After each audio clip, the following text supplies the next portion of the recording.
Sigurado ka bang okay ka lang dito? Dinig ni Sandy na sabi ng isang boses lalaki habang palabas na siya ng kwartong nililinisan. Sumilip siya kung saan nagmumula ang tinig. 2 kwarto lang ang pagitan niyon mula sa kinaroroonan niya, kaya kitang-kita niya nang halikan ng lalaki ang isang ginang. Medyo iba ang dating kay Sandy ng halik na yon, kahit pa nga sa pisngi lamang dahil nasa hotel sila, sa palapag ng mga VIP suites. At hindi man siya palahusgang tao, pero ang gwapo kasi ng lalaki kahit side view lang nito ang nakikita niya. Matamis na ngumiti ang ginang. Oo nga, ayos lang talaga ako dito. Sige na, bumalik ka na sa trabaho mo. Anito, halatang mayaman ito dahil kahit simpleng blouse at slacks ang suot, naroon ang kaelegantehan at sopistikasyon nito. Are you sure? Paninigurado ng lalaki, lakip ang lambing sa tinig. Oo nga, ang kulit. Humagikik pa ang ginang bago inayos ang kwelyo ng long sleeve ng lalaki na nagusot. Inayos din ito ang ilang butones niyon. Napailing na lang si Sandy. Ay, sayang. Ang pogi pero mahilig sa matrona. Pero baka kailangan niya ng pera kaya pumapatol sa matanda. Pero maganda naman ang babae kahit maedad na. Bagay rin naman sila. Mabilis niyang komento sa nakita. Alright, tuloy na ako. Basta tawagan mo ako kagad kapag may kailangan ka. Dinig ni Sandy na paalam ng lalaki sa ginang. Yes, sweetheart, I will. Nang marinig ni Sandy na sumara na ang pinto, naghintay lang siya ng mahigit 2 minuto bago lumabas ng silid na kinaroroonan.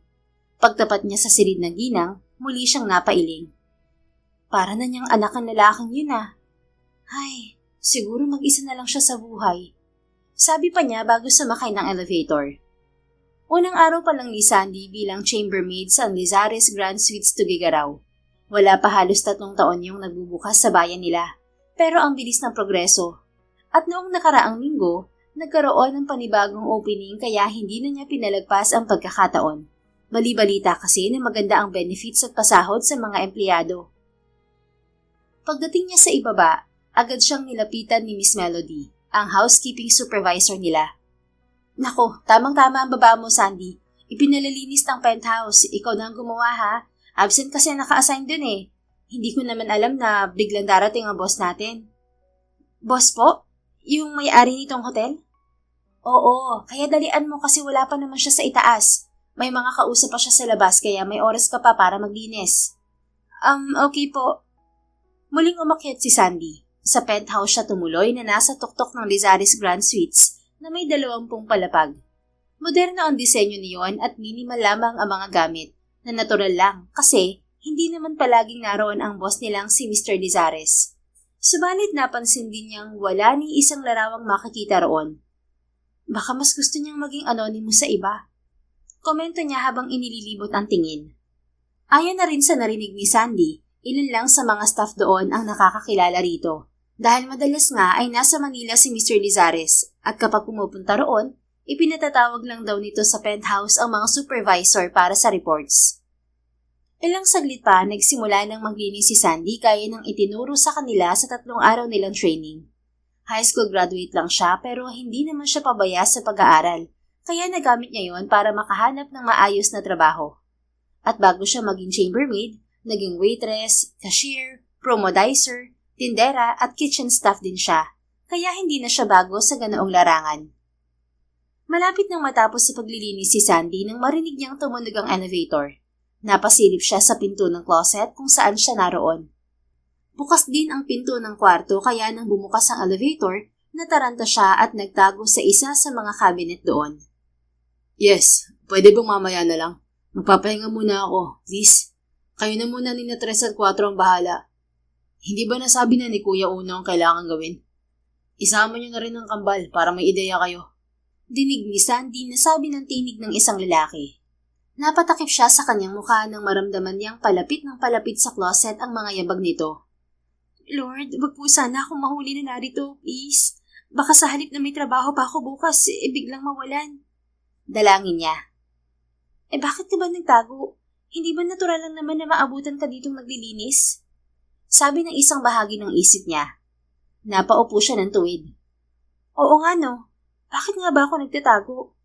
Lalabas na sana siya nang biglang bumukas ang pinto ng cabinet na katabi ng kinaroroonan niya. Halos hindi siya humihinga at nanatili sa kinauupuan. Mga lokong yun talaga. Naayos ko na nga ang ibang detalye tapos ako pa ito mag-aayos sa iba pa. Ano sila, hilo? Pa-chill-chill lang. Sabi ng lalaki kasabay ng pagbubukas ng pinto ng cabinet na pinagtataguan ni Sandy. Natutop niya ang bibig at parang estatwang hindi makagalaw. Mabuti na lang at isiniksik niya ang sarili sa mga damit na yon ng boss nila. Kung hindi, baka nahuli na siya. Subalit para naman siyang natuklaw ng ahas nang masilip ang ibabang parte ng katawan nito. Wala itong saplot kaya nakabalandra sa harapan niya ang nagmamalaki nitong sandata. Diyos ko, ano to? Anaconda? Tili niya sa isip at sisilipin pa sana ang mukha ng lalaki nang bigla itong tumalikod at isara na ang pinto.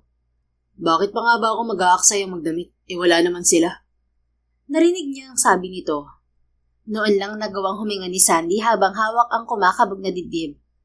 Muntik na ako. Anya sa sarili nang marinig na lumabas na ang boss niya. Marahan niyang binuksan muli ang pinto ng cabinet at sinilip ko nasa paligid pa ang kanyang boss. Wala na ito roon kaya tuluyan na siyang lumabas. Sa isip niya, baka naliligo na ito kaya pagkakataon na niya para makalabas. Subalit ng akmang hahakbang na siya palabas, bigla naman siyang nagulanta ng malakas na tunog na nasisiguro ni Sandy na cellphone ng boss niya. Ay, ayaw talaga ng mga tumagpatulog. Asar na wika ng lalaki. What is it? Narinig niyang tanong nito sa kausap sa cellphone. Ay, ewan ko sa inyong dalawa. Bahala kayong mapagalitan ni na mommy at daddy. At isang tawag niyo pa sa akin, isusumbong ko na talaga kayo kay Kuya Uno. Anito kasunod ng isang mahabang katahimikan. Nang sumilip si Sandy sa pinto, nakita niyang nakatalikod ang lalaki sa kinaroroonan niya habang nakahiga sa ibabaw ng kama.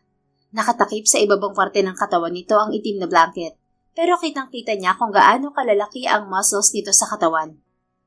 Para siyang Diyos, lalo nang mariing ipinilig ni Sandy ang kanyang ulo. Kung ano-anong naiisip ko, mamaya na lang siguro ako kukuha ng tiyempo. Matutulog naman na siya eh. Anya sa sarili bago tumingin sa sahig. Nagkalat doon ang damit ng kanyang boss, kaya niligpit niya yon at inilagay sa laundry basket na naroon. Pagkatapos, naupo siya sa sahig at hindi na namalayang nakatulog na rin.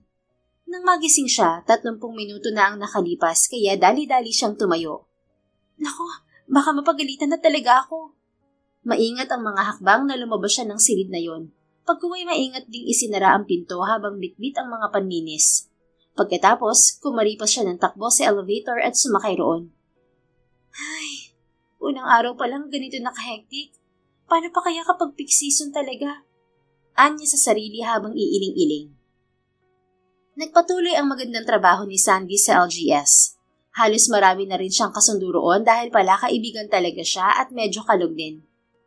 O paano? Mauna na ako sa inyo. May sundo ako eh. Paalam niya sa kanyang mga kasama habang naroon sila sa lobby at pauwi na. Katatanggap lang kasi niya ng text mula sa boyfriend niyang si Henry. Naroon na raw ito sa labas. Ay, sana all may sundo. Ani Becca na medyo kinikilig pa. Hahanap na rin nga ako ng boylet para may susundo sa akin. Sabi ng bading na si Paolo, na Paula kapag gabi. Natawa si Sandy. Kayo talaga? Siyempre hindi naman ako pipili ng boyfriend na hindi ako aalagaan ano? Ay, tama ka naman dyan, Day. Pumipilantik pa ang daliring wika ni Paolo. O siya, sige na, una na ako ah. Okay, bye. Ingat kayo ng boylet mo. Sabay na sabi ng dalawa. Masiglang lumabas si Sandy sa LGS. Subalit dagli rin siyang napahinto nang makita kung sino ang magkasama na makakasalubong niya. Hindi niya napigilan ang magtaas ng isang kilay habang nakatingin sa babaeng naka-abresyete pa sa lalaki. Oh, bata-bata naman ngayon ang kasama niya. Bulong niya sa sarili at lihim na sinundan ng tingin ang magpartner paglagpas sa kanya. Nagtatawanan pa ang mga ito at diretsyong pumasok sa entrance. Nakakaawa naman si ate girl. Hindi niya alam may sugar mommy rin si Guy. Sabi ni Sandy habang iiling-iling. Babe, pukaw ng kanyang boyfriend sa kanyang atensyon. Agad namang lumiwanag ang kanyang muka at bumaling sa gilid ng daan. Babe! Patakmong tinungo ni Sandy ang kinaroroonan ni Henry at niyakap ito ng mahigpit. I missed you. Sabi pa niya. Sus, parang hindi kita inihatid kanina. Tatawa-tawang tugon nito bago ibinigay ang isang helmet sa kanya. Alam mo namang gusto kitang nakikita palagi. Sagot niya at isinuot ang helmet. Oo na, sumakay ka na at baka naghihintay na sa'yo mga magulang mo. Napangiti si Sandy, kaya mahal na mahal niya si Henry na first boyfriend niya kasi palagi nitong inaalala ang kanyang pamilya. Heto na po, sasakay na. Anya bago sumakay sa hulihan ng motor. Ay, nga pala babe, nakalimutan ko. Hindi ba may coupon ng hotel nyo para sa mga empleyado? Oo, 50% discount. Bakit? Ito kasing si Willie, gusto yatang dalhin ng girlfriend niya sa mamahaling hotel. Alam mo na, anniversary daw nila. Okay. Pwede ko namang ibigay itong sa akin. Ilang piraso din to. Sige, mamaya ko na kukunin. Tiyak na matutuwa yun kapag nalamang kalahati ang malilibre niya. Ani Henry bago masiglang pinatakbo ang motor pauwi sa kanila. Kinabukasan maagang naghanda si Sandy sa kanyang pagpasok. Napangiti pa siya nang maabutan ang kanyang inang si Aling Paulina na naghahanda ng kanyang almusal. Nariyan ka na pala anak. Halika na, kumain ka na. Alok nito. Kayo po, tanong ni Sandy bago naupo sa plastic stool. Sus, alam mo namang palagi kong sinasabayan ng ama mo bago siya umalis. Tricycle driver ang ama niyang si Mang Sator, kaya maaga itong bumabangon para mamasada. Teka, susunduin ka ba ni Henry, anak? Hindi raw po. Maaga rin kasi ang pasok niya sa restaurant na pinagtatrabahuhan. Ganoon ba? Sana pala'y napabalik ko ang iyong ama. Ano kaya kung tawagan ko siya? Naku, wag na po. Magpapabalik-balik lang si tatay. Ihahatid pa niya si Rexon at Daisy sa school, di ba? Ay, oo nga. O siya, sige na. Kumain ka na't ihahanda ko naman na baon ng dalawa. Tumango lang si Sandy bago nag-umpisang kumain. Ang dahilan kaya hindi siya nakapag-aral sa college ay dahil halos kasunod lamang niya si Rexon at Daisy. Kaya nagpalamang na siya sa mga ito at piniling tulungan na lamang ang kanyang mga magulang. Sa ngayon, third year college na si Rexon sa kursong engineering, habang si Daisy naman ay patapos na ng senior high school. Nang matapos kumain, nag-abang lang ng tricycle si Sandy at nagpahatid sa hotel. Halos 30 minuto rin ang naging biyahe niya bago yun narating. Dumiretso siya sa locker room at nagpalit, bago sinimulan ang kanyang trabaho sa VIP suites floor. Hey, what's your problem, ha? Anang tinig ng isang lalaki na pamilyar kay Sandy.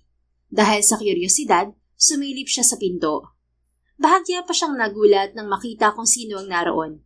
Ang lalaking iba-ibang babae ang dinadala sa hotel. At sa pagkakataong yon, iba na naman ang kaharap nito.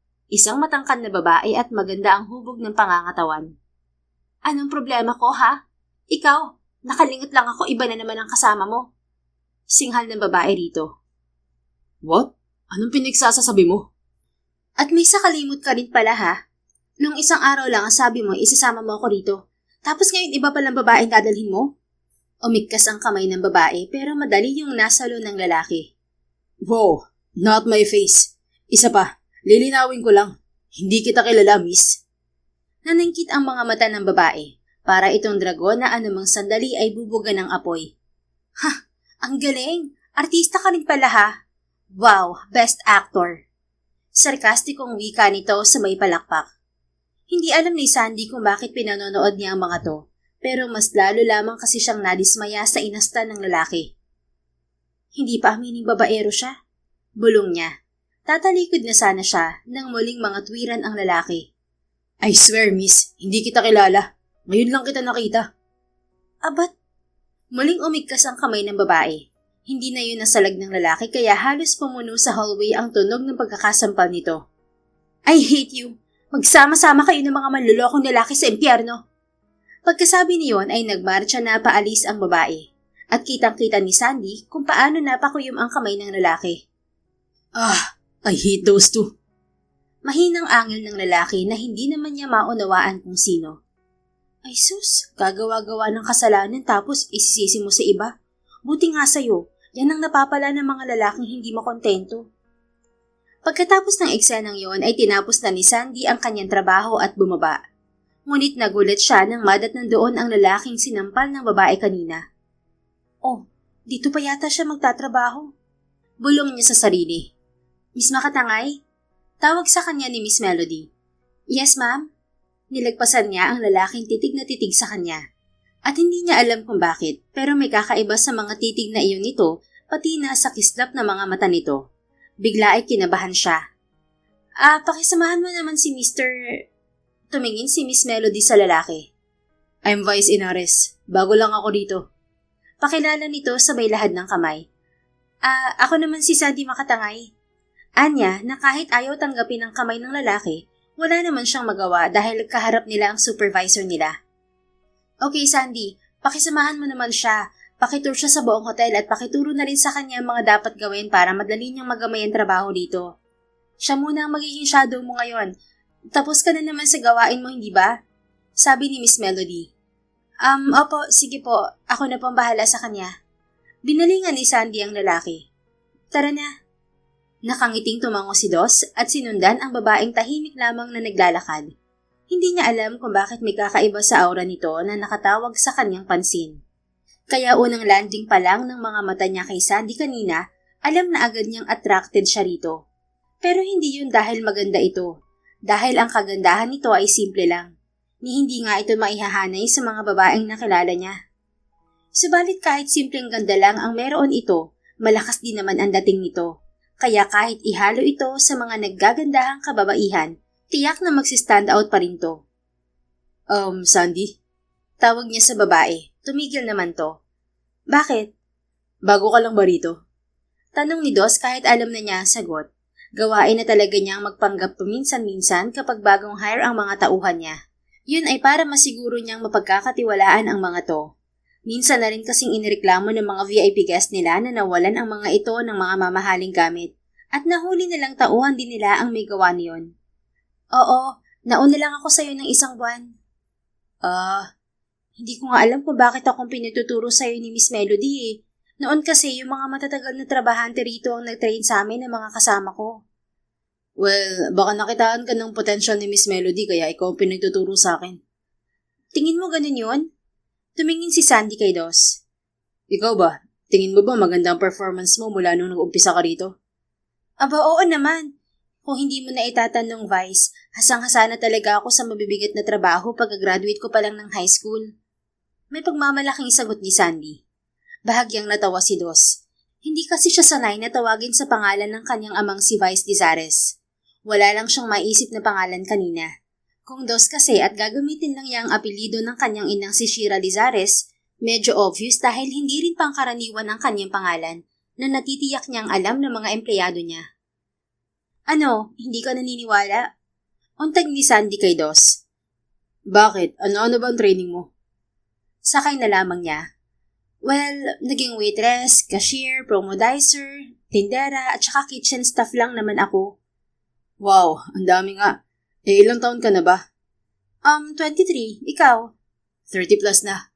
30 plus? Hindi eksakto? Natawa si Dos. Alright, I'm 32. Sigurado ka, hindi joke? Hindi, bakit ko naman ipagjo-joke ang edad ko? Kasi mukha ka pang bata, para mga 26 ka lang. Well, dahil siguro yan sa pagiging baby face ko. Umirap si Sandy.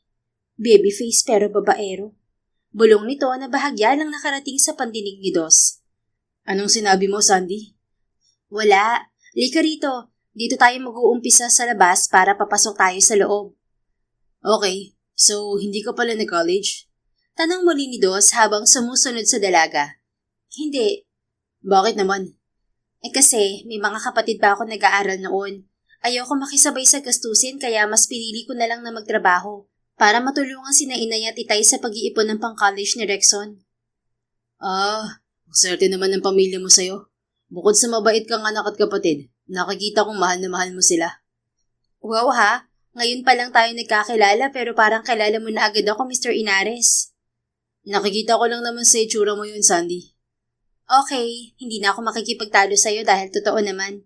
Ikaw, graduate ka ba? Pero sure ako, oo. Paano mo nalaman? Nagibit ng mga balikat si Sandy. Wala lang. Tingin ko pa lang sa kilos at pananalita mo. Yes. Tapos ako ng pagiging engineer. Nadulas na sagot ni Dos. Engineer ka? Bakit dito ka nagtatrabaho? Takang tanong ni Sandy. Napakamot siya sa noo. Ang totoo, patigil-tigil ako kaya katatapos ko lang din. Alam mo naman, pag fresh graduate ka, hindi ka basta-basta makakahanap ng trabahong babagay sa'yo. Kailangan talaga may experience ka. Ay, oo, tama ka dyan. Kaya hindi na rin ako nakakaisip na mag-college kasi ganun din naman ang bagsak ko. Ang mahalaga, may alam akong gawin sa buhay at hindi ako magugutom. Napangiti si Dos. Tama ka naman. Nagpatuloy sila sa pagkukwentuhan habang iniikot siya ni Sandy sa hotel. Tumitigil lamang siya kapag may kailangan itong ipaliwanag sa kanya. Na isa sa mas ikinatuwa niya rito, dahil kahit may kadaldalan ito, alam pa rin itong kailangang unahin ang trabaho. O siya, sige na, magka-clock out na ako. 4:00 na pala. Ani Sandy nang naroon na sila sa locker room ng mga babae. Napatingin si Dos sa kanyang relo. Oo nga. Nakalimot din ako sa oras. Ang sarap mo kasing kasama, Sandy. Natawa ito. Bukas na lang ulit kung sa akin ka i-assign ni Miss Melody. Sure na yan. Kung makasure ka naman dyan, Vice, parang ikaw may-ari ng hotel Mukha ba? Napailing si Sandy pagkaway binuksan ng locker nito. Excited nitong kinuha ang cellphone nito at chinek bago ngumiti ng malapad. May sundo ka? Nananan siyang tanong ni Dos. Oo. Sagot nito na hindi tumitingin sa kanya. Boyfriend ba? At hindi alam ni Dos kung bakit biglang nanikip ang dibdib niya nang itanong yun. Oo rin, nariyan na raw siya sa labas. Dahan-dahan siyang huminga ng malalim. Ganun ba? Matagal na kayo? Malapit na mag 1 year. Sige na, bihis na ako. Una na rin ako mag-lock out. Sige. Nasundan na lang ni Dos ng tingin si Sandy, pagkuway napailing. Kung kailang medyo type ko, saka naman hindi pwede. Ilang araw na ring nakabuntod si Dos kay Sandy kaya mas lalo pa niya itong nakilala. At habang tumatagal, mas lumalim din ang kung anong damdaming bigla na lang umusbong sa puso niya. Na kahit anong pigil niya sa sarili at paalalang may nobyo na ito, hayon at para yatang umaasa pa rin siya. Tinamaan na nga yata ako. Anya sa sarili habang sakay ng elevator pababa. Ilang sandali na lang ay mag-8 na at oras na para mag-time in si Sandy. Pagdating niya sa ground floor, agad na gumuhit ang matamis ng ngiti sa kanyang mga labi nang makita si Sandy na papasok na sa entrance ng hotel. Kakawayan na sana ito ni Dos nang makita niyang huminto ito habang nakatingin sa isang direksyon. Sinundan niya ang tinitingnan nito. Napakunot ang noo niya nang tumapat yon sa isang couple. At nang muling balingan ni Dos si Sandy, kita niyang tumatakbo na ito palabas ng hotel. Jeez. Anya nang ma-realize ang nangyayari at hindi na nag-iisip pang sinundan si Sandy. Nakita niyang pumunta ito sa gilid ng hotel patungo sa mini park. Nang makarating siya roon, pansin niyang walang kasinong tao. Nagpalingalinga si Dos hanggang sa marinig niya ang mahihinang higbi sa gawing kaliwa niya. Marahan ang mga hakbang na lumapit siya roon. Pagsilip niya sa isang bench na natatabunan ng malagong halaman, nakita niya si Sandy na umiiyak. Hahakbang na sana siya patungo rito nang magsalita ito. Bakit, Henry? Bakit? Bakit mo nagawa sa akin to? Akala ko ba mahal mo ako? Akala ko ba matino kang lalaki na hindi mo ako sasaktan? Yun pala lahat ng mga pinakita mo, ang pagiging mabait mo. Lahat yun, pawang pagkukunwari lang. Manluloko ka, Henry. Manluloko ka. Kagaya ka rin ng ibang lalaki. Ginagawa mo akong tanga. Tangis ni Sandy. Mahina lang yun pero dinig na dinig ni Dos kasunod ng muli nitong paghagulhol. Ilang minuto rin itong umiyak nang muling magsalita. Panggabi pala ha. Yun pala, dito ka pupunta dahil ang alam mo off ko ngayon. Mabuti na lang talaga at hindi kita makontak-kontak kagabi. Kasi kung nasabi ko sa'yong papasok ako, tiyak na hindi kita mahuhuli. Pero siguro ginagawa mo nito sa tuwing off ko dahil nakapagtataka rin na madalas ay no-show ka sa bahay. Biglang tumahimik si Sandy, pagkaway tumawa ng sarkastiko habang iiling-iling. Ang tanga ko talaga, ni hindi pumasok sa isip ko na ikaw pala mismong gagamit ng coupon ko. Ano, masarap? Nag-enjoy ba kayo ng sinasabi mong kaibigan mo? Pero may ginagawa pala kayong milagro. Patuloy nito. Hinayaan lang nito si Sandy na mailabas lahat ng pait at sakit na nasa dibdib nito, habang hindi umaalis sa kanyang kinatatayuan. Maya-maya pa, nakita niyang marahas nitong pinunasan ang magkabilang pisngi. Okay lang to, Sandy. Sabi nito bago tumayo. Maigi nang nakilala mo siya ng mas maaga. At least ngayon, alam mo na kung ano ang tunay niyang katauhan. Kaya pwede kang umiyak ngayon o sa susunod na araw. Pero wag mong patatagalin dahil hindi ang katulad niya ang pinag-aaksayahan ng panahon. Tama, hindi niya deserve ang pagmamahal mo. Pagkatapos ay bumalik na ito sa hotel. Nakita pa ni Dos ang ilang beses nitong paghinga ng malalim bago naglakad pabalik. At bago pa siya mahuli nito, umikot siya para magtago. Nang makalayo na si Sandy, saka pa lang siya sumunod dito. Hindi niya maikakailang medyo nabuhayan siya ng loob dahil sa nangyari. Pero hindi rin niya maitatatwang nagagalit siya sa boyfriend ni Sandy. Kaya sa halip na sundan ito sa housekeeping department, nagtungo siya sa control room kung saan makikita ang mga CCTV screen. Sir, good morning po. Bati kay Dos ng isang IT expert na naka-duty sa araw na yon. Good morning, Mike. Pwede ko bang makita ang CCTV sa elevator 2? 20 minutes ago? Opo, sir. Sandali lang. Mabilis na nagtipa sa keyboard si Mike na mula pa noong bagong bukas ang hotel ay tauhan na niya. Lumaki ang CCTV screen na kuha sa elevator 2 kung saan siya nakatitiyak na sumakay ang boyfriend ni Sandy. Ito, sir. Pinagmasdan ni Dos ang video hanggang sa makita niyang pumasok doon ng isang couple. At nang matapat sa mukha ng lalaki ang CCTV, napakunot ang noo niya. Sir, hindi ba si Mr. Maribeles yan? Ani Mike. Napatingin dito si Dos. Are you sure? Tanda mo pa rin siya? Yes, sir. Hindi ba siya yung tinanggal niyo noon dahil sa nangyaring nakawan dito sa hotel? I guess so. Matagal siyang napatitig sa screen kasabay ng paghagod sa batok. So, girlfriend pala niya si Sandy. Bulong niya. Sir? Napalingon si Dos kay Mike. Wala. Sige, tuloy mo ng trabaho mo. Babalik na rin ako sa opisina. Sige, sir. Paglabas ni Dos, iniisip pa rin niya ang natuklasan. Siguro, hindi rin alam ni Sandy na dating nagtrabaho sa hotel niya ang nobyo nito. Na kaya ito natanggal sa trabaho ay dahil ito ang nahuli nilang kumukuha ng mga gamit ng VIP guest nila. Naiiling na dumiretso si Dos sa housekeeping department. Nakita niyang nakahanda na si Sandy para sumabak sa trabaho nito. Good morning, Vice. Masiglang bati nito at wala siyang mabakas na kahit anong lungkot sa mga mata nito. Good morning, Sandy. Hindi ka talaga nagpaawat Pumasok ka pa rin. Alam na ni Dos kahapon pa na off nito, pero ang sabi ni Sandy, nakiusap daw rito si Paulo. Absent to kaya si Sandy muna ang humalili. Oo naman, alam mo namang kailangan ko ng pera, hindi ba? May pinag-aaral kami. Nakangiting sagot nito. Oo nga pala. By the way, for ang labas mo, hindi ba? Oo, bakit? May lakad ka ba mamaya?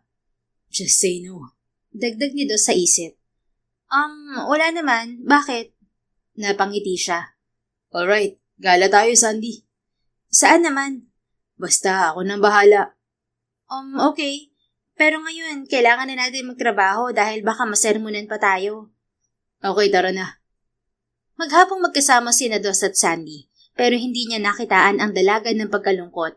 Masigla pa rin ito hanggang sa mag-clock out sila. O tara na, Sandy. Yaya niya rito bago inilahad ang isang kamay sa harap ng dalaga. Napatingin ito roon ng matagal. Kinakabahan na si Dos at ibababa na sana ang kamay nang tumingin ito sa kanya at nakangiting tumango. Okay, tara na. Napangiti si Dos nang kumapit ito sa kamay niya bago siya hinila palabas. Nagpaubaya naman siya. Saan tayo sasakay? Tricycle ba? Tanong ni Sandy. No, dito tayo. Hinila ni Dos ang dalaga patungo sa kanurang direksyon. Maglalakad lang tayo, Vice. Oo, para hindi tayo mapaaga. Isa pa, gusto kong bumili ng pansit batil para may makain tayo. Sige. May alam ako masarap na bilihan. Doon na tayo bumili. Sige. Hindi nawawala ang matamis ng ngiti ni Dos habang naglalakad sila. Hindi kasi bumitaw si Sandy sa pagkakahawak sa kanya hanggang sa marating nila ang isang kainan sa gilid ng daan. Pumasok sila roon at umorder ng 2 pansit batil na signature dish ng Tugigaraw. Nagdagdag na rin sila ng iba pang makakain bago muling naglakad patungo sa kanilang destinasyon. Vice, pwedeng magtanong? Ani Sandy makalipas ang 10 minuto. Oo naman, sige lang. Nakita ni Dos na sandali pang nag-alinlangan ang dalaga bago nakuhang ibuka ang bibig. Sa tingin mo, lahat kaya ng lalaki manluloko? Sigurado ka bang sa akin mo yun itatanong at hindi sa tatay mo? Ayoko kasi mag-alala mga magulang ko sa akin. Bakit? May nangyari ba? Parang ganun na nga. Pero mali nga yatang tanungin kita kasi parang ganun ka rin eh. Napataas ang isang kilay ni Dos. At saan naman nanggaling yung sinasabi mong yan, Sandy? Basta, naisip ko lang. Gwapo ka kasi. Natawa si Dos. Hindi naman porket gwapo, sasamantalahin ko ng pagkakataon. Hindi ako pinalaki ng mga magulang ko para manloko at magpaiyak ng mga babae. Talaga ba? May pagdududang tumingin to sa kanya. Oo nga. Isa pa, may dalawa rin akong kapatid na babae.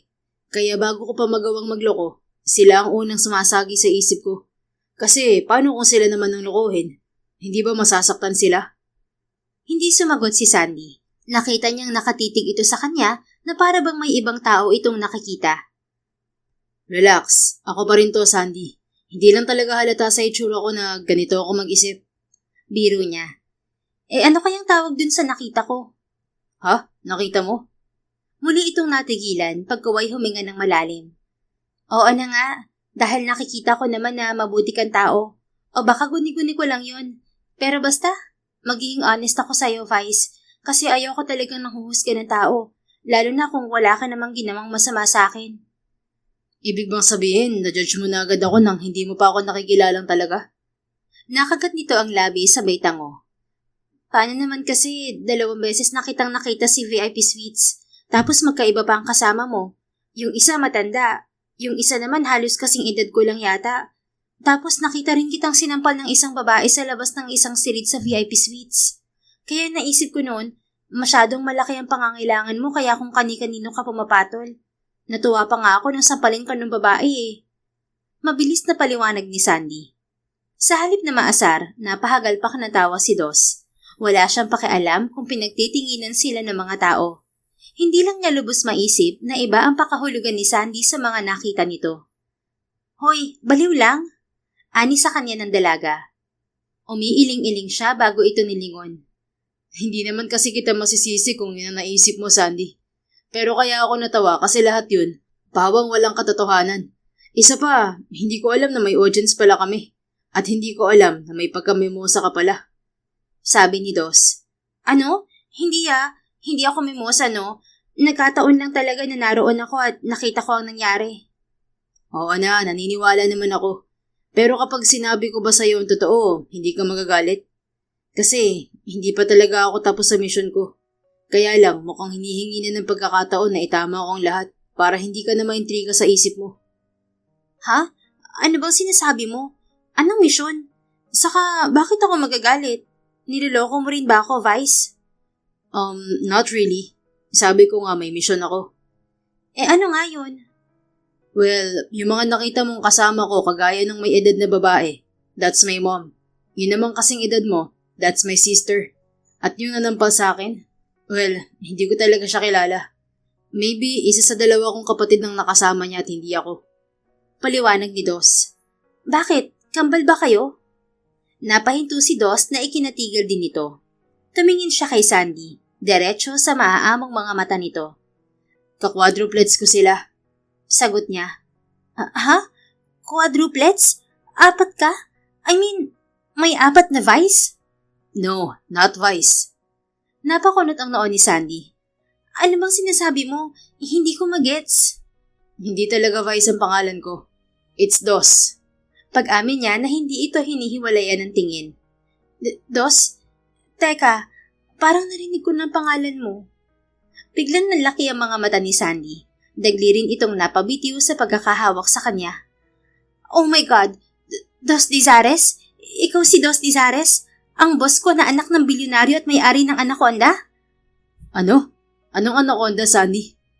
Kunot noong tanong niya. Biglang namula ang dalaga sabay talikod at nagmarcha palayo sa kanya. Mabilis naman itong hinabol ni Dos. Hey, sandali lang! Nahawakan niya ito sa braso kaya madali niya itong pinaharap sa kanya. Anong anaconda sinasabi mo, Sandy? May nalalaman ka ba na hindi ko alam?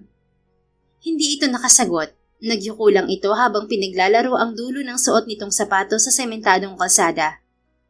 Sandy, naghihintay ako ng sagot mo. Akala ko ba honest ka? Kasi kasalanan ko talaga yun. Hindi ko sinasadya.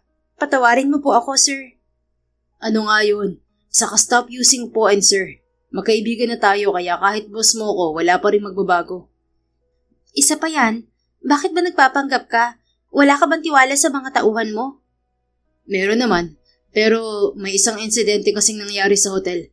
Kaya kapag may mga bagong hire, nagpapanggap akong isa sa kanila para mas makilala ko sila ng husto. Ibig sabihin, kilala ka pala ng mga matatagal na sa hotel? Saka anong pangyayari? Curious nitong tanong sabay tunghay. Yes, even your supervisor knows me. About sa sinasabi ko, dati kasi nagkaroon ng nakawan sa mga VIP guests namin at isa rin sa mga tauhan ko ang salarin. Ganun ba? Yes, pero teka, wag mo ibahin ng usapan, Sandy. Ano bang anaconda ang sinasabi mo? Dagli itong nag-iwas ng tingin at namulang muli ang muka. Ano, magkukwento ka ba? O mapipilitan akong pilitin ka pa para lang magsalita? Kumibot-kibot ang labi ni Sandy. Kasi nakita ko yung ano mo dati. Ngumuso ito sa parting ibaba ng katawan niya. Kunot noong sinundan nito sang tinutukoy nito. Ilang sandali rin siyang napaisip kung ano yon, hanggang sa mapahagalpak siya ng tawa. Sorry talaga, Dos. Hindi ko naman sinasadya eh. Unang araw ko noon, yun din ang araw na nakita kitang kasama ang mami mo na akala ko matrona mo. Tapos sabi ni Miss Melody, linisan ko raw ang penthouse dahil uuwi rin ng Big Boss. Bigla kang dumating nang hindi pa ako tapos. Kaya natakot ako at naisip pang magtago sa cabinet sa loob ng closet mo. Hindi magkaintindihang paliwanag nito. Halos sumakit ang tiyan ni Dos nang tumigil siya sa pagtawa. Hindi ka lang pala mimosa. Maninilip ka rin, Sandy. Hoy, hindi ah. Grabe to. Hindi ko nga sinasadya eh. Pero anaconda, ibig sabihin malaki. Pasado ba siya? Ano? Bastos din ang dila mo ano? Anitong pulang-pula. Napailing si Dos. Hindi pa rin nawawala ang matamis ng ngiti sa mga labi. Alam mo ba kung bakit biglaan ang pagdating namin noon? Aba malay ko. Pasuplada nitong sagot. Hindi na rin alintana kung boss ba siya nito. Pero sa halip na mainis, mas lalo siyang natuwa kay Sandy. Well, narito lang naman kami kasi namanhikan kami noon. Dito rin nakatira sa Tuguegarao ang mapapangasawa ng kuya ko. That was the time you saw my mom. Naiwan kasi si daddy sa ibaba kaya ako naghatid sa kanya sa kwarto nila. At dahil dito sila nakatira, madalas na magawi rito ang mga kapatid ko para dalawin ng mga pamangkin namin triplets. Wow! Kung hindi quadruplets, triplets naman. Yes, triplets din ang magkakapatid ng daddy ko. Tapos kami namang apat, sina 1, 2, 3 at 4. Natawa ito. Ang cute ng mga pangalan niyo. Parang naririnig ko si Dora. I'll take that as a compliment. At nagpatuloy na sila sa paglalakad habang tuloy rin ang pagkukwentuhan. Isa lang ang napansin ni Dos sa ugali ni Sandy. Parang madali itong makalimot. She has a strong willpower, kaya mas lalo siyang humanga rito. Subalit nang marating nila ang lugar na pagdadalhan niya rito, sandali itong natigilan. Bunton Bridge? Ani Sandy makalipas ang ilang sandaling katahimikan. Ang tinutukoy nito ay ang isa sa pinakamahabang tulay sa bansa at may panoramic view ng Cagayan River. Oo, I really like this place, lalo na kapag ganitong palubog na ang araw. Ikaw ba? Trip mo rin bang ganitong sunset, Sandy? Marahan itong tumango. Oo rin. Basta maganda ang view, trip ko. Sagot nito pero kitang-kita ni Dos na nakalambong ang mga mata nito, pero hindi niya yun pinansin. Ganon? Pareho pala tayong mahilig sa mga ganitong tanawin, Sandy. Anya saka iniabot dito ang nakaplastik na pansit batil. Tinanggap nito yon at walang imik na binutasan ang dulo ng plastik. Pagkatapos, nag-umpisa na itong kumain. Napakunot ang noo ni Dos pagkuway napangiti. Ginaya niya ang ginawa ni Sandy at tahimik ding kumain habang nakatingin sa papalubog na araw. Maya-maya, narinig niya ang marahang paghikbi ng dalaga, hanggang sa nauwi yon sa mahinang hagulgol. Hindi naman malaman ni Dos kung ano ang gagawin.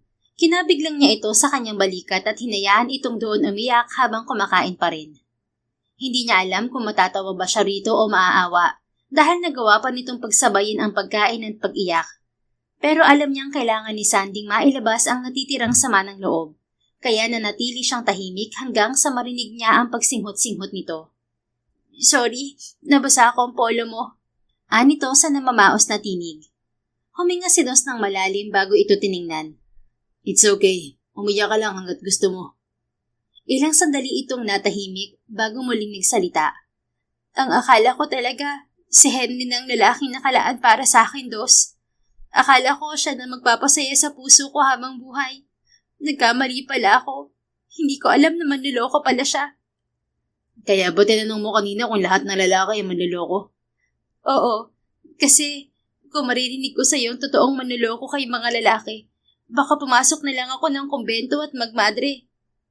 Bahagyang natawa si Dos. Sorry, hindi ko talaga alam kung anong ire-react ko. Ikaw lang kasi ang tipo ng babaeng nasasaktan na pero nakukuha pang magpatawa. Para na rin mabawasan tong dinadala ko sa dibdib ko. Ayoko kasing magpakain sa lungkot at sakit dahil may mga umaasa sa akin. Ayoko ring makita ako ng pamilya ko na malungkot kasi sa amin, ako talaga ang kalog at madaldal. Well, hindi naman kahinaan kung magpapakita ka ng kalungkutan o hihingi ng lakas sa kanila. Kaya nga pamilya, hindi ba? Kasi alam mong sila ang una mong matatakbuhan kapag may problema ka at kapag kailangan mong umiyak. Ganyan ang turo sa amin ng mami at daddy ko. Nasa sentro ang Diyos, kaagapay at nakasuporta ang pamilya. Maganda rin nga ang pagpapalaki sa inyo ng mga magulang mo, ano? Yes, lahat nga yata ng mabubuting gawi itinuro nila sa amin para daw manatili kaming grounded. Alam mo na, karamihan kasi sa mga anak mayaman, matataas ang tingin sa sarili. But anyway, tungkol sa tanong mo, siguro naman masasagot ko yan ng hindi. Unang example ng tatay mo, tapos pangalawa ang daddy ko. At syempre, pangatlo ako at yung kuya uno ko. Natawa ito bago pinunasan ang mukha ng isang palad. Agad naman dinukot ni Dos ang isang panyo sa bulsa niya at ibinigay rito. Thanks, ani Sandy. Hindi ka talaga mawawala sa example, ano?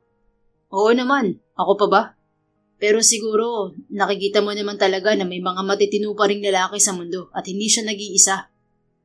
Huminga ito ng malalim. Pag uwi ko, tatapusin ko na kung anong meron sa pagitan namin ni Henry. Sigurado ka ba? Ano pa bang paliwanag ang gagawin niya kung ako mismo nakahuli sa kanila? Saka yung babaeng kasama niya, kaibigan daw niya yon. Yun ang ipakilala niya sa akin. Pero ang totoo pala, kami lagruhan niya. Kung sa bagay nga, tama ka naman. Napakunot ang noon ni Sandy. Teka, wag mo sabihing nakita mo ako kaninang umaga. Napakamot sa ulo niya si Dos. Sorry naman, hindi ko sinasadya. Narinig din kita kanina sa may mini park. Talaga? Sino sa atin ngayon ng mimosa? Pareho lang? Nagkatawanan sila. Teka, ibig din bang sabihin, kaya mo ako dinali rito kasi para pagaanin ang loob ko? Parang ganun na nga. Thank you, Dos. Nagulat siya nang bigla siya nitong yakapin. Salamat sa pagdamay mo. Alam mo bang kanina ko pa talaga inaalis sa isip ko ang mga nakita ko? Kaya gusto ko talagang aliwin ang sarili ko. Mabuti na lang nandyan ka, na kahit minsan tahimik, gumagawa naman ng paraan para mabaling sa ibang atensyon ko. Salamat ulit, Dos. Wala yun. Sabi niya kahit ang totoo, para siyang bumalik sa pagiging teenager dahil naglulukso ang puso niya sa tuwa. Ganoon nga siguro kapag tinamaan ng pana ni Cupido. Wala sa tagal ng panahon, kapag tinamaan ka talaga. Pero alam ni Dos na kahit makikipaghiwalay na si Sandy sa nobyo nito, hindi pa rin niya ito pwedeng pormahan. Ayaw niyang isipin ng dalaga na sinasamantala niya ang pagkakataon. Pero ang sigurado siya, ipapakita niya rito kung sino talaga si Dos Lizares. Because who knows, kahit ayaw niyang umasa, pero aasa pa rin siyang baka mapansin din siya nito. May 2 linggo na rin buhat na makipaghiwalay si Sandy kay Henry at hindi niya alam kung normal ba na maging okay na siya. Nasaktan siya, oo, pero hindi kasing lalim ng iniisip niya ang sakit na dulot nito. First boyfriend niya si Henry, kaya ang sinasabi lang niya sa sarili, yun ay dahil siya rin mismo ang nakasaksi sa pagtataksil nito, na hindi naman ito'y kinaila. At siguro, siya ang tipo ng taong kapag nagbuhos ng pagmamahal at niloko, bigla na lang mawawala ang lahat ng nararamdaman niya para sa isang tao. Baka nga ganun ako. Bulong niya sa sarili. Hoy bakla, anong binubulong-bulong mo dyan? Tanong ni Paulo na hindi niya alam na naroon na pala sa housekeeping department. Nagpapahinga si Sandy dahil katatapos lang niya maglinis sa 15th floor. Nariyan ka pala. Matamlay niyang wika. Aba, oo bakla. Kanina pa ako dito, hindi mo lang napapansin. Sino na naman bang iniisip mo? Ang ex mong manloloko? Parang gano'n na nga. What? Mahal mo pa rin? Eksaheradong wika nito. Napairap si Sandy. Hindi na no, hindi pa ako tanga para mahalin pa ang kagaya niya. Aba, mabuti naman kung ganon. Pero kung hindi mo na siya mahal, bakit mo pa iniisip? Kasi, normal ba talagang kahit first boyfriend mo at ganitong kabibreak nyo lang, ang bilis mong makarecover? Aba, oo naman, Sandy. Normal na normal yan. Kahit na sabihin gwapo pa yung Henry mo, pero mas gwapo pa rin si Sir Dos. Tumitiling wika ni Paulo. Ay, ang landi lang. Baklang-bakla ang pagkakatili ha. Gaga, totoo namang mas gwapo si Sir Dos kay Henry, ano? Walang-wala siya sa kalingkingan ng ating makisig at napakabangong boss. Para lang siyang maliit na langgam kumpara kay Sir. Napailing si Sandy. Minsan na rin namang nakita ni Paulo at Becca si Henry kaya ganoon ito kung makapagsalita. Aminin mo, gwapo at macho talaga si Sir Dos. Kung ang Prince Charming ko lang ang may ganun pangangatawan, minuto ako maglalaway. Pero syempre papapakin ko rin. Ay Paulo, ano ba? Bibig mo, ang bastos ha? Bastos daw, totoo naman. Kaya natitiyak ko, malaan na ko na rin yung ano niya. Paulo! Bulalas ni Sandy sa nanlalaking mga mata. Nag-init din ang magkabila niyang pisngi dahil naalala na naman niya ang anaconda ni Dos. Oh, bakit pulang-pula ka dyan? Nakita mo na ba ang ano ni Sir? Ay, ewan. Diyan ka na nga. Maglilinis pa ako sa penthouse. Darating daw siya ngayon. Uy, umiiwas siya. Baka kaya mabilis na naglaho ang pagmamahal mo kay ex kasi nandiyan si Sir Dos. Ay, naku kang bakla ka. Kung ano-anong tumatakbo sa isip mo. Diyan ka na nga. Ay, sus. Padinay-dinay pa siya. Hay nako Sandy, tandaan mo. Kapag si Cupido ang tumira sa puso mo, tiyak na wala kang kawala. At hindi kita masisisi kasi ito namang si Sir Dos, iba rin kung makatitig sa'yo eh. Ang lagkit. Tapos, nagtutwinkle-twinkle palagi ang mga mata. At kapag nandiyan ka sa paligid, hindi nawawala ang matamis niyang ngiti. Mahabang wika ni Paulo na ayaw mang pansinin ni Sandy, pero naintriga siya ngayong iniisa-isa ng kaibigan ang mga nakikita nito. At sa malalaser na mga mata ni Paulo, wala talagang nakakaligtas. Basta Sandy, ang payo ko lang, choose wisely. Dapat magtugma ang puso't utak mo para hindi ka naman dihado sa huli, okay? Dagdag pa nito. Napabuntong hininga siya at tahimik lang na kinuha ang mga gamit niya sa paglilinis. Ngayong narinig niya ang mga sinabi ni Paulo, bigla tuloy siyang napaisip. Posible ba talaga yun? Posible ba talagang magka-interes sa akin si Dos? Tanong niya sa isip habang pasakay ng elevator. Ilang segundo rin siyang tulala bago ipinilig ang ulo. Hindi, imposible ang iniisip mo, Sandy. Imposible talaga. Sabi niya. Maghapong inuko pa ni Sandy ang sarili sa kanyang trabaho. At kapag sumasagi sa isip niya si Dos, pati na ang mga sinabi ni Paulo, mabilis niya yung itinataboy. Subalit para namang nakikipag-mind game sa kanya ang tadhana dahil hindi natuloy sa pagpunta si Dos sa Tugigaraw. At hindi alam ni Sandy kung bakit magkahalong lungkot at lumbay ang nadarama niya sa mga sumunod na araw. Ate, tawag sa kanya ni Daisy. Wala itong pasok dahil Sabado. O bakit? Hindi nililingong sagot niya. Day off niya kaya wala pa siyang balak na bumangon. Bukod sa tinatamad, para ding nanghihina siya. Kakain na raw sabi ni Inay. Mamaya na lang ako, busog pa ako. Busog? Paano ka naman nabusog? Halos hindi ka rin kumain kagabi. Kumain ako. Sige na, kayo na lang muna. Baka mamaya sundan ka pa ni Inay dito. Taboy ni Sandy kay Daisy. Narinig niya ang malakas nitong pagmuntong hininga. Iniisip mo pa rin ba pakikipaghiwalay mo kay Kuya Henry? Tanong nito. Napatingin dito si Sandy. Hindi ko na siya iniisip.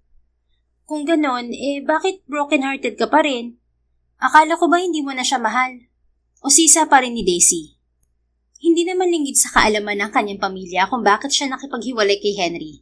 At si Daisy, dahil kapatid niya at itinuturing na BFF, kaya sinasabi niya rito ang totoo. Hindi na nga, kaya wag kang mimosa dyan. Natigilan si Sandy. Muli na namang pumasok sa isip niya si Dos at ang pagkukulitan nila kaya napalabi siya. Ay, bahala ka na nga. Basta kapag napagalitan ka ni Inay, wag mo kaming idadamay ni Kuya Rexon ha. Alam mo naman kung mag-sermon yun, damay lahat. Oo na, lumabas ka na at matutulog pa ako. Matagal pa siyang pinagmasdan ni Daisy bago isinara ang pinto ng kanilang silid. Nang mawala ito, Tumingin siya sa bubungan nilang yari sa yero. Hindi na niya mabilang kung ilang beses ba siya bumuntong hininga hanggang sa muling bumukas ang pinto ng silid nila ni Daisy. Sinabi ko naman na, Nay. Napabalikwas na bangon si Sandy nang makita ang seryosong mukha ng kanyang ina. Bumangon ka na dyan, Sandy. Anang ina. Pero Nay, hindi pa talaga ako nagugutom. Mamaya na lang po. Sige, sasabihin ko na lang siguro sa bisita mo na bumalik na lang siya. Bisita? Oo, kadarating lang. Ayun nga't may dalang mga pang-almusal. Almusal ho? Tuluyang napatayo si Sandy at tutunguhin na sana ang pinto nang hilahin ng kanyang ina ang mahaba niyang buhok. Aray, Nay! Reklamo niya. At ano sa palagay mong gagawin mo? Tanong ng kanyang ina. Lalabas ho. Sino ba kasing bisita ang sinasabi niyo? Lalabas ka ng ganyan ang itsura mo? Wala ka pang bra? Ay, oo nga pala. Ani Sandy. Naka-shorts lang siya ng napakaiksi at maluwag na t-shirt. Hala, magbihis ka muna. Sasabihin ko na lang dun kay Dos na nag-aayos ka pa. Dos ho? Bulalas niya kasabay ng pagpitlag ng kanyang puso. Oo, sabi niya kaibigan mo raw siya. Sige Nay, sunod na lang ako. O siya sige, bilisan mo. Oho. Hindi agad nakakilos si Sandy nang makalabas ang kanyang ina. Para siyang natuod sa gulat habang papalakas ng papalakas ang kabog ng kanyang dibdib. At kung hindi pa niya narinig ang halakhakan sa labas, hindi pa siya kikilos. Parang nagkapakpak ang mga paa niya dala ng excitement. Subalit nang makita niya ang mga damit sa aparador, bigla siyang nadismaya. Wala ba akong damit na hindi pambahay lang? Ang luluma na masyado ng mga to. Anya sa sarili. At nang wala siyang maisip na isuot, isang floral na bestida ang kinuha niya. Inayos din niya ang kanyang buhok. Teka, hindi pa pala ako nagtutoothbrush. Patay tayo nito. Napatingin si Sandy sa kanyang bag. Naalala niya ang mint spray niya sa bibig na ginagamit sa trabaho. Kaya yun na lang ang kanyang ginamit. May wipes din siya roon na ginamit niyang panlinis ng muka. Pagkatapos, naglagay siya ng lip balm at lumabas. Oh, ito na pala si Sandy. Anang kanyang ama. Kumpleto sila sa araw na yon dahil wala rin tong pasada. Tumayo si Dos at humarap sa kanya. Mariin niyang pinagdikit ang mga labi habang mahigpit na magkasalikop ang kanyang mga kamay. May Delilah, ang gwapo talaga. Tili ni Sandy sa sarili. Good morning. Bati nito sa bariton ng tinig sabay ngiti. At hindi alam ni Sandy kung anong gagawin dahil lahat na lang yata ng organ sa katawan niya ay kinilig. Oh, akala ko ba hindi ka magpapa-apekto sa kanya? Sita ng isang tinig sa kanyang isip. Hoy ate, tulalay. Sinundot ni Daisy ang tagiliran niya na hindi na malayan ni Sandy katabi pala niya. Dahilan para mapatili siya ng malakas. Daisy! Saway ng ina nila rito habang pulang-pula ang mukha niya sa pagkapahiya. Kitang-kita niya kasi ang pagtawa ni Dos. Hala, kumain na tayo, iho. Sumabay ka na. Pagsaluhan natin yung mga dala mo. Anang kanyang ama. Sige ho, Mang Sator. Aling Paulina. Salamat po. Tumango ang kanyang mga magulang bago na una nang magtungo sa kusina. Sumunod naman dito ang mga kapatid niya. Magugulatin ka pala. Napaiktad si Sandy nang maramdamang nasa tabi na niya si Dos. Paano namang hindi ako magugulat? Wala ka man lang abisong pupunta ka rito. Mahinang angil niya nang tingnan ito sa mga mata, kahit parang tinatambol ang dibdib niya. Well, hindi na sorpresa kung sinabi ko, hindi ba? Ewan, bakit ka ba narito? Saka teka nga, paano mo nalaman ang bahay namin? May resume ka at basic information sa opisina. Nakagat ni Sandy ang labi. Oo nga pala. Bakit ka nga narito? Wala lang. Gusto lang kitang makita. Gusto mo akong makita? Bakit? Wala lang ulit. Bakit? Masama bang puntahan kita rito? Wala namang magagalit, hindi ba? Pero Dos, boss pa rin kita. Oh, ano naman ngayon kung boss mo ko? Napalabi si Sandy. Baka kasi kung ano pang isipin ng ibang tao. Wala akong pakialam sa iisipin nila, Sandy. I'm a grown-up man, making my own decisions since ages ago. Kaya walang makakapagdikta sa akin kung ano ang hindi at dapat kong gawin. Napabuntong hininga siya. Hindi niya gustong bigyan ng kahulugan ang ginagawa ni Dos. Pero sa nakikita niya, doon talaga yun papunta. Hindi naman sa asyomera si Sandy. Pero hindi rin naman siya ipinanganak kahapon para hindi makahalata. Maliban na lang kung bakit kipagkaibigan talaga ang habol ni Dos sa kanya. May nakikipagkaibigan bang pumupunta sa bahay ng isang babae ng ganito kaaga at may dala pang pagkain? Saka pormang-porma rin siya. Pero kahit nga palabasahan, babagay sa kanya. Sabi ni Sandy sa isip. Sandy, Dos, kayo ba dalawa itatayo na lang dyan? Lalamig ang pagkain dito. Sita sa kanila ng kanyang ina. Opo, Aling Paulina. Papunta na kami. Magaling na sagot ni Dos. Sumunod naman si Sandy. Sa bawat araw na lumilipas, damanan ni Dos ang umuusbong na damdamin para kay Sandy. He wanted to hide it from her. For now. Pero parang nakakahalata na ito. Napapangiti tuloy siya habang nakatingin sa kawalan. Hoy, Dos. Anong iningiti-ngiti mo dyan, ha? Napaigtad siya. Jeez, 4. Stop doing that. Angil niya sa kapatid. Naroon sila sa penthouse niya sa LGS Tugigaraw dahil wedding rehearsal ng kanilang Kuya Uno at ni Lily. Isang linggo na lang kasi at ikakasal na ang dalawa sa bayang yon. Ano ba naman kasing iniisip mo at kanina ka pa namin kinakausap hindi ka man lang sumasagot? Tanong sa kanya ni Tres. Wala. Ano namang iisipin ko? Ano pa? Di babae. Ani 4 sabay halakhak.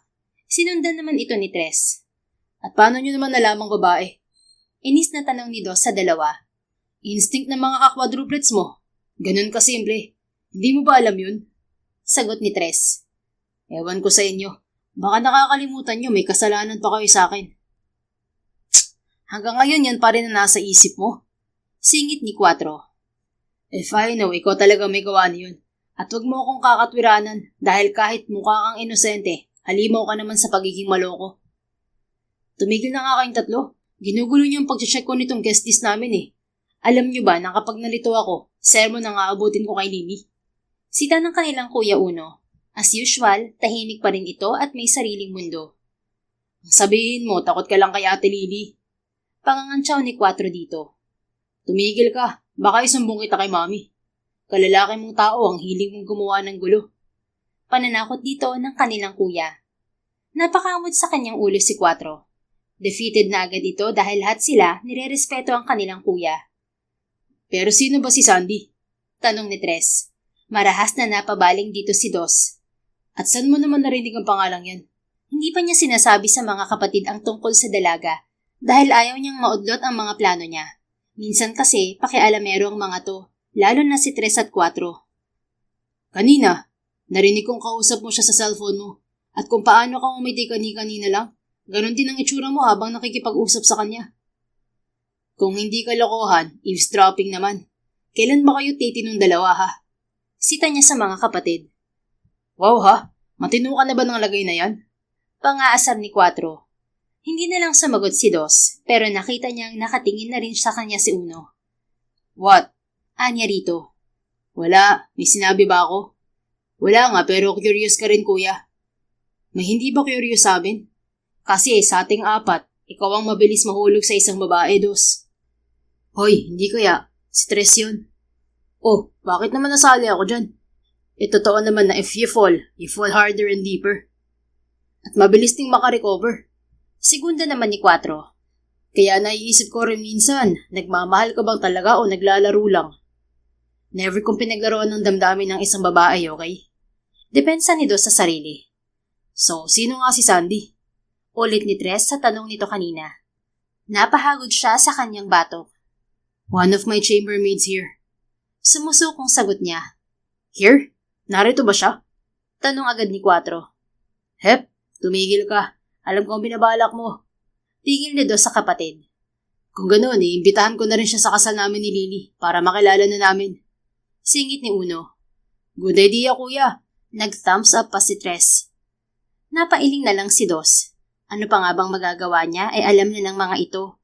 Ang dalangin na lang niya, sana hindi siya ibuking ng 3 dahil kapag nagkataon, sira talaga ang plano niya. Nang dumating ang araw ng kasal, ilang beses pang umikot si Sandy sa harap ng salamin, pero hindi rin siya makapaniwala sa kanyang nakikita, para kasi siyang nag-transform bilang isang napakagandang binibini. Ako ba talaga to? Tanong pa niya sa sarili. Sinubukan pa niyang sumimangot. Pagaway parang ewan nangingiti. Natigil lang siya sa ginagawa nang may kumatok sa pinto ng silid na kinaroroonan. Nasa hotel si Sandy pero hindi bilang chambermaid, kundi bilang guest sa kasal ng kapatid ni Dos.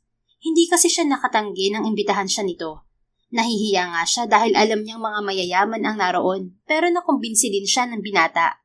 At dahil nga manggagaling pa ng Manila ang pamilya nito at ilan sa mga guest, kaya doon nagstay ang mga ito sa hotel kabilang na si Sandy.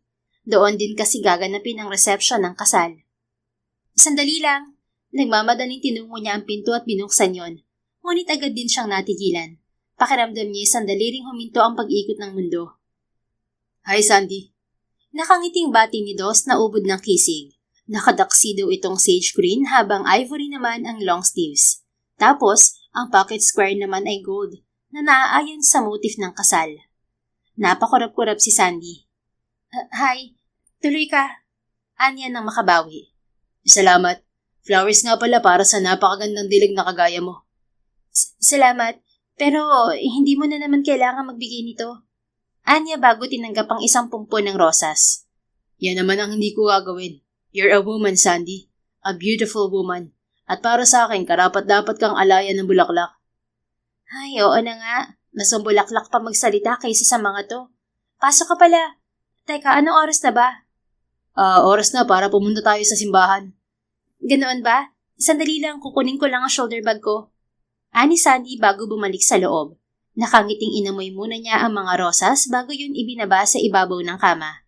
Pagkatapos, kinuha niya ang shoulder bag na ipinadala mismo sa kanya ng mga ikakasal, kasama ang kompletong outfit niya na naaayon din sa motif ng kasal. Noong una, nahihiya pa siyang tanggapin yon dahil ang alam ni Sandy, ang mga ikinakasal ang dapat na nireregaluhan. Pero ang sabi ni Dos, iba na raw ngayon. Kaya kahit hindi naman siya abay at date lang ni Dos, pinadalhan pa rin siya ni Lily at Uno. Tara na. Yaya niya nang balikan si Dos sa may pintuan. Inyaaraw naman nito ang siko sa kanya. Kahit nahihiya si Sandy, kumapit pa rin siya roon dahil kanina pa talaga nangangatog ang kanyang mga tuhod sa kaba. Aaminin niya, iba na ang epekto ni Dos sa kanya. Sa loob ng higit 2 buwan pagkatapos ng breakup niya kay Henry, alam niya sa kanyang sarili na nakamove on na siyang talaga. Wala nang lugar ang dati niyang nobyo sa puso niya. By the way, nasabi ko na ba sa'yo yung napakaganda mo, Sandy? Basag ni Dos sa kanilang katahimikan habang sakay sila ng elevator. Ha?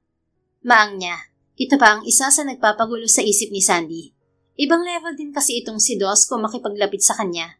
Kaya kahit ayaw niyang mag-assume, hayon ang puso niya at umaasa pa rin baka nga iba na ang kahulugan ng ginagawa nito. You're gorgeous, Sandy. And you made my heart beat even louder and crazier. Ano ka mo? Maang-maangan niyang ulit at lakas loob itong tinitigan sa mga mata. Huminga ito ng malalim pagkaway pinindot ang stop button ng elevator. Lalong lumakas ang kabog ng dibdib ni Sandy. Hindi pa talaga sana ako magsasabi sa'yo. Pero alam kong overthinker ang karamihan sa mga babae. At alam ko, napapaisip ka na rin kung ano nga ba talaga ang motibo ko sa paglapit-lapit ko sa'yo, Sandy. Ano nga ba? Well, obvious na obvious naman, hindi ba? Dahil ang totoo, gusto kita.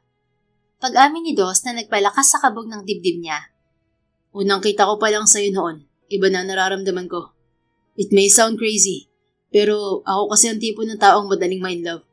Kaya lang, nang malaman ko may boyfriend ka na pala, pinaalalahanan ko na agad ang sarili ko. At wala akong intensyong mangagaw dahil nakikita kong masaya ka sa boyfriend mo. But things turned on my side. Pero hindi ko sinasabing pinagpapasalamat ko ang ginawa ng ex mo sa'yo. Hindi ko yun ikinatuwa. In fact, nagalit ako noon kasi hindi niya alam kung ano bang pinakawala niya. At tama ako, isa kang kayamanan na hindi mapapalitan ng kahit na ano. Napakurap-kurap si Sandy. Tama ba naririnig ko? O nananaginip lang ako, Dos? Pabirong tanong niya. Napangiti ito. Tama lahat ng narinig mo. Pero hindi dahil malaya ka na, ililigawan na agad kita. Kahit gustong-gusto ko na noon pa, alam kong hindi pa rin pwede. Alam ko, kailangan mo pa ng panahon para maproseso ang lahat. At sa tingin ko ngayon, sa mga pinapakita mong katapangan at katatagan, at walang pagdadalawang isip na hindi nabalikan pa ang taong nanakit sa'yo, I know that you already moved on, Sandy. Nakikita ko rin yun hindi lang sa kilos mo, pati sa sinserong mga ngiti mo. Para namang kilalang kilala mo na talaga ako kung magbigay ka ng assessment. Yung totoo, engineer ka pa talaga, Dos? Hindi ka ba psychic? Bakit? Mali ba ako ng mga sinabi ko? Kasi dapat talaga sa simbahan ako magtatapat at hindi dito sa elevator Para mas romantic ang dating. At para alam mong sincero ako sa mga sinasabi ko. Napangiti si Sandy. Wala naman ako sinabing mali ka. Saka mabuti na rin tong nagsasabi ka ng totoo. Kasi tama ka, medyo nag-overthink na nga ako. Si Dos naman ang napangiti. Ibig sabihin, pwede na ako manligaw? Sige. Yes! Natawa na lang si Sandy. Dama niya ang nag-uumapaw na kasiyahan sa kanyang puso dahil ang akala niyang imposible ay posible pala. At si Dos ang patunay niyon. Kay bilis umikot ng orasan, ni hindi na halos na malaya ni Sandy na 6 na buwan na pala ang lumipas mula noong matanggap siya sa Lizares Grand Suites Tugigaraw.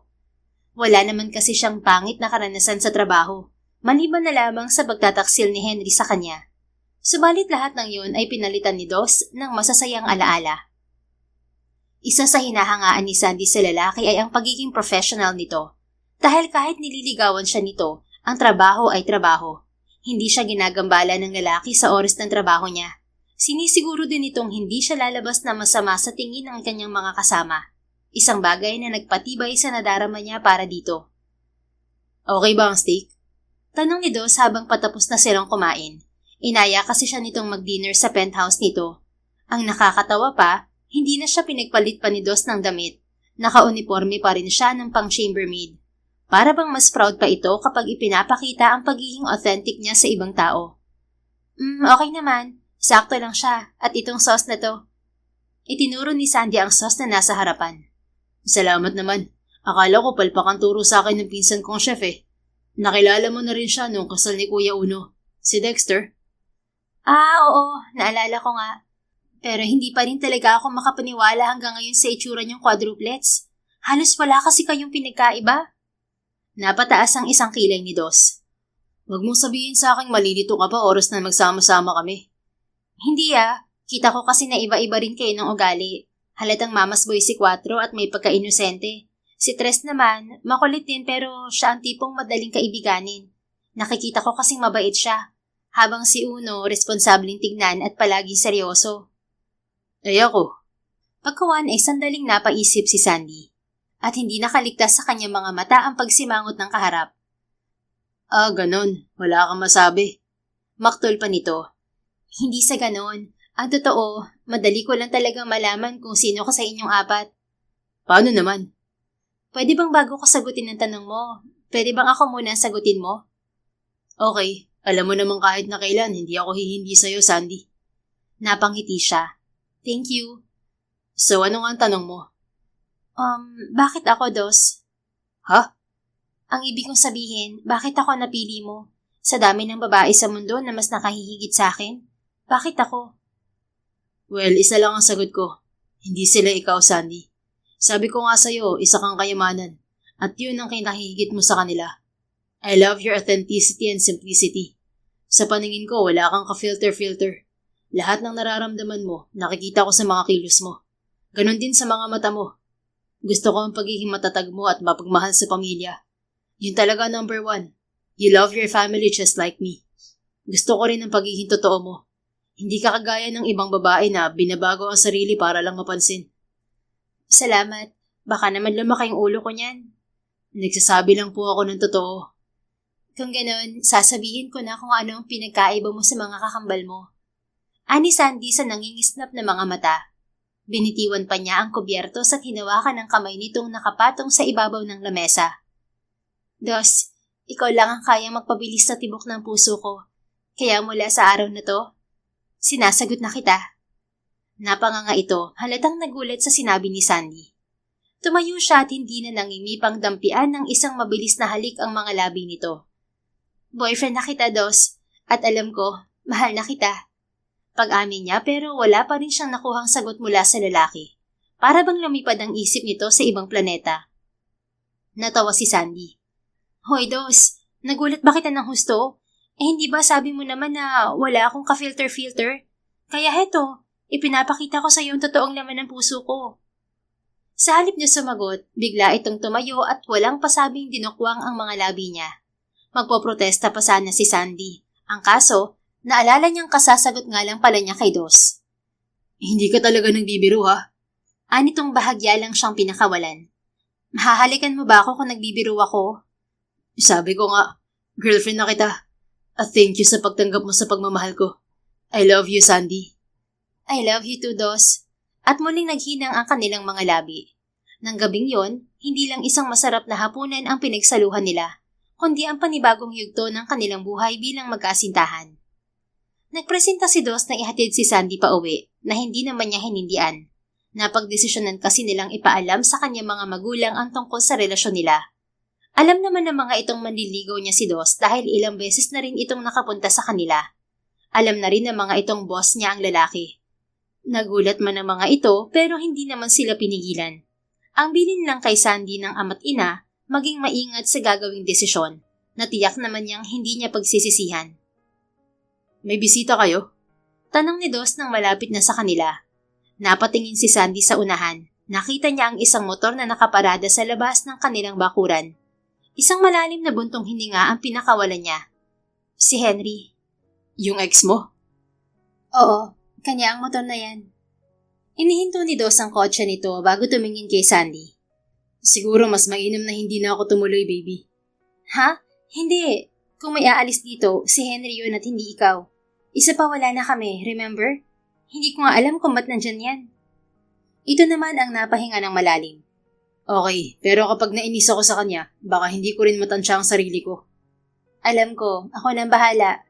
No, magkasama natin siyang haharapin. Marahang tumango si Sandy. Bumaba naman ng kotse si Dos at pinagbuksan siya.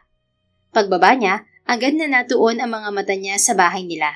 Nakita niyang nakatingin na sa kanila si Henry. Nasa terrace ito kasama ang kanyang ama. Let's go. Hinawakan ni Dos ang kamay niya. Hindi naman siya tumutol at magkasabay silang pumasok sa kanilang bakuran. Magandang gabi po, Tay Sator. Bati ni Dos sa kanyang ama. Nagmano pa ito kasunod siya. Tay, ani Sandy. Huminga ito ng malalim. Kaawaan kayo ng Diyos, mga anak. Nga pala, itong si Henry, hinihintay ka, Sandy, anak. Ani to. Kita ko nga po. Sagot niya sabay baling sa lalaking tahimik na nakamasid sa kanila. Hindi pa nakaligtas sa kanya ang pagkuyom ng kamao nito habang nakatingin sa magkatagop nilang mga palad ni Dos. Bakit ka narito, Henry? Tanong niya. Gusto ko lang mag-usap tayo. Bakit? May dapat pa ba tayong pag-usapan? Pagkakananatawa si Henry. Ang bilis mo namang nakamove on, Sandy. Sa kanya mo pa talaga ako pinagpalit, ha? Sarkastik ang wika nito. Napakunot ang noon niya. Anong ibig mong sabihin? Sandy, anak, ang mabuti pa sa loob na muna kami nitong si Dos. Singit ng kanyang ama. Hindi na po, Mang Sator. Aalis na rin po ako. Ani Henry. Pero ito ang tandaan mo, Sandy. Kilalanin mo muna ang lalaking yan. Baka hindi mo alam, pinaglalaruan ka lang niya. Napatingin si Sandy kay Dos. Anong ibig niya sabihin? Napabuntong hininga si Dos. Hindi ko alam kung tamang bang dito ko sabihin sa ito. Pero hinihingi na yata ng pagkakataon. At kung may dapat mang mahiya rito, ikaw yun, Mr. Maribeles. Walang kangiting-iting baling ni Dos sa lalaki. Frame up lang ang lahat ng yun, Mr. Lizares. Sinadya nyo para may mapagbuntunan kayo ng sisi. Pagka nanatawa si Dos. Hanggang ngayon ba naman yan pa rin ang ikakatwiran mo sa akin? Hindi ba dapat na magpasalamat ka dahil hindi ako naglabas ng anunsyo patungkol sa'yo? Ni hindi kita pinakulong. Teka, Dos, ano bang pinag-uusapan nyo? Anong frame up? Saka, magkakilala ba kayo ni Henry? Nalilitong tanong ni Sandy. Yes, magkakilala kami. Pero alam mo bang nagtrabaho rin siya sa LGS, Sandy? Ha? Kay Henry naman siya napatingin. Totoo ba? Oo. Sagot nitong parang biglang natauhan. Henry Maribeles was one of the pioneer staff in LGS. Pero makalipas ang 5 buwan niyang pagtatrabaho sa akin, nakatanggap kami ng iba't ibang reklamo mula sa VIP guest namin. Ang sabi nila may mga nawawala raw silang mamahaling gamit na napatunayan ng mga CCTV footage ng hotel. At lahat ng ebidensya, si Mr. Maribeles ang itinurong sa larin. Kwento ni Dos. Hindi totoo yan. Frame up lang yun. Sigaw ni Henry. Kung frame up yun, bakit nakiusap ka sa akin huwag kang ipapulis? Nalinawan naman si Sandy sa mga narinig. Ngayon, lumalabas na talaga ang totoong ugali ng dati niyang kasintahan, na ang akala niyang mabait at responsableng lalaki ay hindi pala totoo. Mapagkunwari talaga ito. Sandy, Mang Sator, nagsisinungaling siya. Hindi totoo yun. Binayaran niya lang ako. Ginawang scapegoat para hindi lumabas ang baho ng kanyang hotel. Hindi magkanda tutong paliwanag ni Henry. Napailing na lamang ang kanyang ama. Mabuti pa Henry, umalis ka na. Pasalamat ka nga't hindi ka pinapulis nitong si Dos. Dahil kung nagkataon, naghihimas ka na noon pa ng rehas na bakal. Sabi ng Ginoo na halatang dismayado. At hindi lang yon, pasalamat ka kasi nakakapagtrabaho ka pa. Singit ni Sandy. Dahil tama lang naman na i-anunsyo ang pagiging dishonest mo. Pero hindi ginawa ni Dos. Alam ko ginusto pa rin niyang bigyan ka pa ng pagkakataon. Kaya sana lang, hindi mo na yan inuulit sa pinagtatrabahuhan mo ngayon. Dahil oras na mahuli ka, tiyak na hindi ka na makakatakas pa. Hindi ka na nahiya. Nagtrabaho sa hotel ni Dos pero nagawa mo pang magpabalik-balik dun gamit ang coupon ko kasama babae mo. Ano ka mo, anak? Ginawa ni Henry yun? Opo, tay. Ngayon ko lang nasabi dahil ayaw ka nang palakihin pa. Abat, loko ka pala talagang lalaki ka. Niloko mo pala ang anak ko at ninakawan ng boss mo. Umalis ka na rito at wag nang babalik. Baka di kita matansya, maitakpa kita. Walang nagawa si Henry kundi ang umalis sa kanila na laglag ang mga balikat. Mang Sator, Sandy, pasensya na kung hindi ko agad sinabi ang totoo. Ayoko na kasing banggitin pa si Henry dahil nakaraan mo na siya, Sandy. Sabi ni Dos. Nauunawaan kita, iho. At salamat dahil ngayon mas panatag ang loob kong ligtas tong si Sandy sa'yo. Tama lamang pala na hiniwalayan yun ng anak ko. Anang kanyang ama. Tama po kayo, tay. Kaya nga po, boyfriend ko na siya. Ano ka mo, anak? Sandy, wag mo namang biglain si Mang Sator. May edad na siya. Sita ni Dos sa kanya, nakakamot-kamot sa ulong tumingin sa kanyang ama. Mang Sator, totoo pong kami na ni Sandy. At gaya ng sinabi nyo, ligtas sa akin ang anak nyo. Hinding-hindi ko siya pababayaan. Pakamamahalin ko siya ng higit pa sa buhay ko. Tumango-tango ang kanyang ama. Nakikita ko naman yun sa mga mata mo, Dos. May tiwala naman ako sa'yo. Hindi rin dahil sa estado mo kaya gusto kita sa anak ko. Kundi dahil nakikita ko na mahal mo siyang tunay. Huwag na huwag mo sanang sisirain ang tiwala ko sa'yo. Salamat po. Makakaasa po kayo. Napangiti na lang si Sandy sa naririnig. Magaling rin kasing kumilatis ng tao ang kanyang ama at alam niyang dama nito ang sinseridad ng pagmamahal ni Dos sa kanya. Aba, kung sinagot ka na pala nitong si Sandy, baka gusto mong tumagay kahit kaunti. Yaya ng kanyang ama. Tay, magdadrive pa ho si Dos. Awat agad niya. Pwede mo namang dito na siya patulugin. Isa pa, hindi ba kakausapin niyo pa ang iyong ina? Tulog na siya, kaya maiging bukas ay magisnan niya itong si Dos. Hindi ba tama naman ako, iho? Baling ng kanyang ama sa lalaki. Tama po kayo. Dito na lang po ako matutulog para hindi na mag-alala pa itong si Sandy. O siya, sige. Ihahanda ko ng ating inumin at pulutan. Diyan lang kayo. Sige po. Sagot ni Dos. Napailing na lang si Sandy. Bakit pakiramdam ko hindi na importante ang opinion ko rito? May hinig pagtatampong wika niya. Agad naman siyang niyakap ni Dos. Hindi naman mahal ko. Ikaw nga ang pinaka-importanting nangyari sa akin eh. Hayaan mo na lang kaming mag-bonding ni Mang Sator ngayong gabi. Because you know what? You already have me for a lifetime. Lifetime agad? Kasasagot ko pa nga lang sa'yo ah. Well, I just want to give you a heads up. Because a woman like you was like looking at the brightest star in the universe. Kaya hindi na kita pakakawalan pa. Totoo? Yes po. I love you, Sandy. To the universe and back. Napangiti siya. I love you too, Dos. Bukas pala, punta tayo ng Manila. Gusto kong ipakilala na rin kita kay na mami at daddy bilang kasintahan ko na. Ha? Hindi ba nakakahiya? Nakakahiya? Ikaw? Si Sandy makatangay biglang nahiya? Panunukso nito. Dos naman eh. Siyempre marunong din ako mahiya. Nung kasal nga ni na Uno, halos hindi na ako makatingin ng diretso sa mga mata nila. Lalo na ng mami mo. Bakit? Naalala mo ba ang iniisip mo sa amin noon? Dos kasi, ang sama mo talaga. Hinampas pa ni Sandy ang balikat nito. Natawa ito. Don't worry, okay? Kasama mo naman ako. Ayoko lang talaga na pinatatagal ang lahat ng bagay. Lalo pat alam kong gustong-gusto ka rin nila para sa akin. Talaga? Oo nga po, Miss Makatangay. Okay. Sinabi mo eh. May tiwala naman ako sa'yo. Isa pa, sabi ko nga, lifetime na to. Kaya maigi ng habang maaga, alam na nila ang totoo. Okay, Mr. Lizares, wala na akong sinabi. At nakangiting yumakap ng mahigpit si Sandy sa baywang ng kasintahan. Kahit naman siya, si Dos na talaga ang nakikita niyang makakasama niya habang buhay.